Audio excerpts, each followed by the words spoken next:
അമ്മയിൽ ഭിന്നത. ഒറ്റപ്പെട്ട സംഭവമെന്ന അമ്മയുടെ നിലപാട് തള്ളി നടൻ ജഗദീഷ്. ഒറ്റപ്പെട്ട സംഭവമാക്കി ഒഴിഞ്ഞു മാറാനാകില്ല.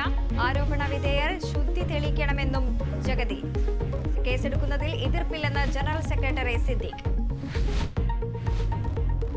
ഹേമ കമ്മിറ്റി റിപ്പോർട്ട് വെട്ടി സർക്കാർ. വിവരാവകാശ കമ്മീഷൻ നിർദ്ദേശം ലംഘിച്ച് ഒഴിവാക്കിയത് 129 പാരഗ്രാഫുകൾ. വെട്ടിയത് കാസ്റ്റിംഗ് കൗച്ച് പരാമർശങ്ങളും പ്രമുഖരുടെ പേരുകളും. സ്വകാര്യതയെ മാനിച്ചെന്ന് സർക്കാർ. റിപ്പോർട്ടിൽ വിശദീകരണം തേടി മനുഷ്യാവകാശ കമ്മീഷൻ.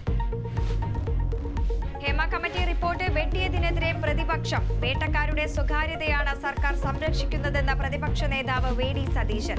റിപ്പോർട്ടിൽ ഗുരുതരമായ കള്ളക്കളിയാണ് സർക്കാർ നടത്തിയതെന്ന് ബി.ജെ.പി. സർക്കാരിന് ഒന്നും ഒളിച്ചുവെക്കാനില്ലെന്ന് സി.പി.ഐ.എം.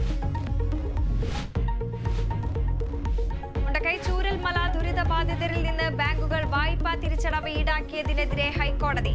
സർക്കാർ സഹായത്തിൽ നിന്ന് വിഹിതം പിടിച്ചത് അസ്വസ്ഥതയുണ്ടാക്കി. പണം പിടിക്കരുതെന്ന് സർക്കാർ നിർദ്ദേശം നൽകണമെന്നും കോടതി.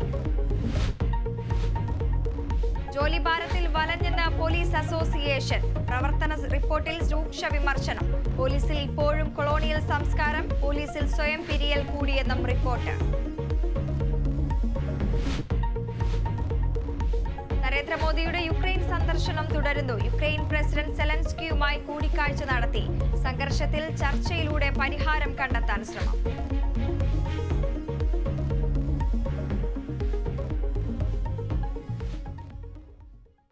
പ്രതിഷേധങ്ങൾ തീർത്ത